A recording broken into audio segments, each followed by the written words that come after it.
Hi, good morning everyone.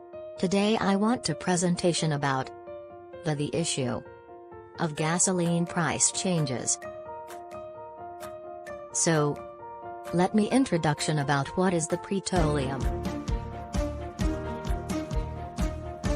Petroleum is a naturally occurring liquid found beneath the Earth's surface that can be refined into fuel. Petroleum is used as fuel to power vehicles, heating units, and machines of all sorts. Because of worldwide reliance on petroleum, the petroleum industry is extremely powerful and is a major influences on world politics and the global economy. Our country Malaysia is in the midst of rapid economic growth and oil is expected to play an important role in the economy towards the year 2020, when the country is expected to be fully industrialized. The price of the petrol in Malaysia is a hot topic when it is discussed around the people.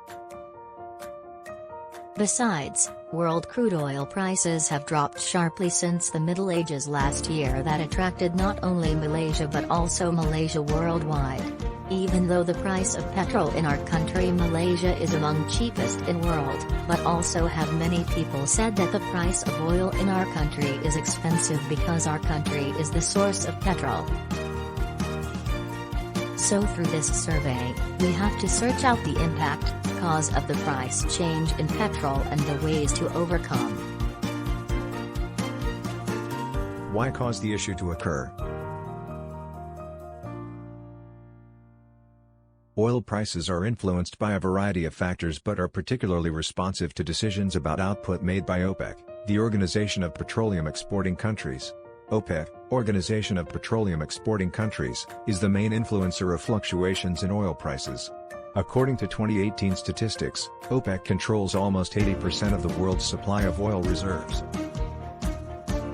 The consortium sets production levels to meet global demand and can influence the price of oil and gas by increasing or decreasing production. OPEC vowed to keep the price of oil above $100 a barrel for the foreseeable future, but in 2014, the price of oil began to tumble. It fell from a peak of above $100 a barrel to below $50 a barrel. OPEC was the major cause of cheap oil, as it refused to cut oil production, leading to the tumble in prices. The prices of petrol and diesel are going up because its production is limited while consumption is increasing day by day. Like most of the things you buy, supply and demand affect oil-petrol prices. When demand exceeds supply, prices will rise. In the long term, the biggest factor affecting petrol prices is the cost of crude oil. The cost of crude oil contributes to almost 50% of the retail price of petroleum, and has the most significant long-term impact.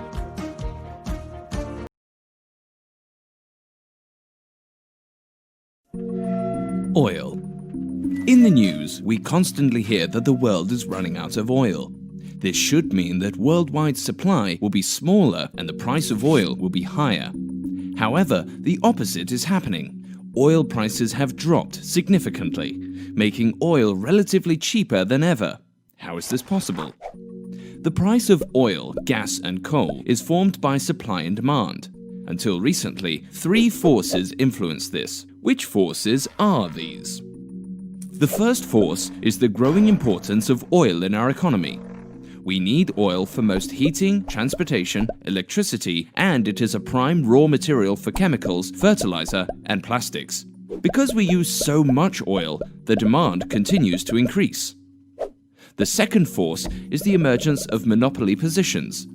When capitalism reigns, multinational oil companies, merchants, and even individual investors can obtain monopoly positions in various parts of the production process. This allows them to set a price for their part of the process and hence impact the overall price of oil. The third force is the collection of geopolitical games being played in order to gain political power. An example is the nationalization of oil companies in a country, allowing the government to control production supply and impact the price of oil. So, these three forces have always determined the price of oil. At the end of the 20th century, a fourth force has entered the scene. Burning oil is one of the main causes of global warming. Therefore, alternative forms of self-renewing energy must replace oil as soon as possible. For this to happen, the price of oil should be higher and therefore fairer than it is now. This would make renewable sources more attractive to use. However, the price of oil still seems to be controlled by monopoly positions and geopolitical games. So who is playing these games, keeping the price so low? You might think that multinational oil companies like BP and Shell are in charge. In reality, there are many more national and international players in the oil game. One of these players is the OPEC, the Organization of the Petroleum Exporting Countries. Forming this alliance of 12 already influential oil-producing countries made them powerful enough to determine worldwide supply and hence control the price in the past decades. However, in recent years, other players have also become powerful. To try to swiftly defeat this competition, OPEC has opened its oil taps completely, greatly increasing supply. This caused the price to have fallen so dramatically lately. Such a low price is not favorable for any oil-producing countries, so even the countries within OPEC are suffering. Yet, founder Saudi Arabia persists in hope of defeating competitors and securing OPEC's dominance in the worldwide oil trade. One of the powerful new players is Russia.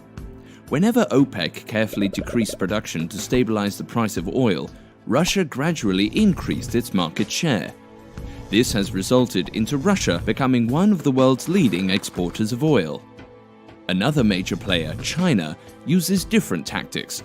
Instead of taking on the competition, they economically stimulate several poor countries, mostly in Africa, in exchange for the rights to drill there and import the oil directly to China. This allows China to keep most of their oil trade away from the world market. The United States was always highly dependent on OPEC for their oil. In recent years, they have made great strides in extracting shale oil and gas, which is expensive and potentially harmful for the environment. Taking these risks made the US less dependent on other parties. With all these new players in the oil game, it seems that OPEC is losing the power to determine the oil price. So what will happen now? One scenario is that OPEC will succeed in crushing the new competition and have the power again.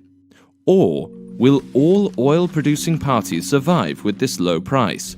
Or will there be a new dominant producer? All these scenarios rely on geopolitical games being able to keep oil an attractive source of energy, so that renewable energy sources don't stand a chance.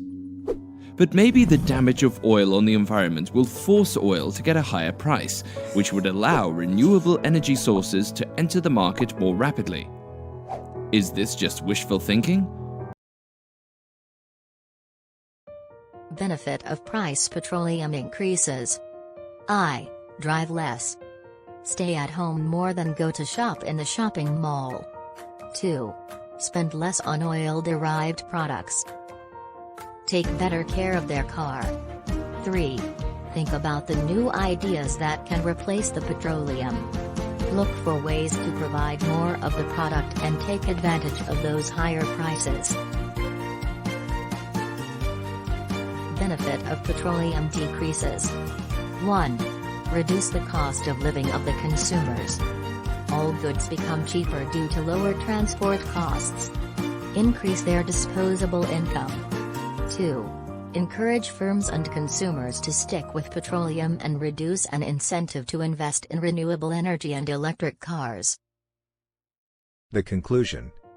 Government should play their roles to overcome the price of petroleum are constantly changing by provide alternative sources such as electric energy, solar energy, wind energy, hydroelectric energy to reduce the price of petroleum. Government alone cannot control the changes in petrol prices, and individual we can also use public transportation to reduce the petrol usage. There are 6 most common alternatives available now, such as biodiesel, electricity, ethanol, hydrogen, natural gas and propane. First is biodiesel. Biodiesel is a renewable fuel which can be made from vegetable oils, animal fats, or recycled restaurant grease.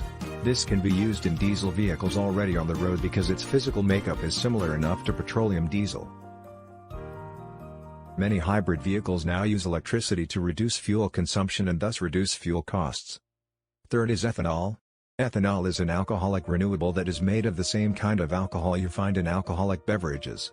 The infrastructure already exists to deal with ethanol. because it is the equipment used to store and dispense gasoline, just with modifications to some materials. 4th is hydrogen. Hydrogen NBSP has virtually no greenhouse gas emissions. Power is generated in a hydrogen fuel cell, which will only emit water vapor and warm air. The process of doing this involves either natural gas or high levels of energy which, of course, come from power plants. 5th is nature gas. Nature gas is considered a fossil fuel, but an alternative known as renewable natural gas does exist. A major advantage to renewable natural gas is that it is chemically identical to its fossil fuel brother, meaning the existing infrastructure NBSP is perfectly usable. Last but not least, propane, or liquefied petroleum gas, is clean burning and high energy, making it a tempting alternative. Propane vehicles are typically more expensive than those running on petrol, though inversely propane is often cheaper than petrol.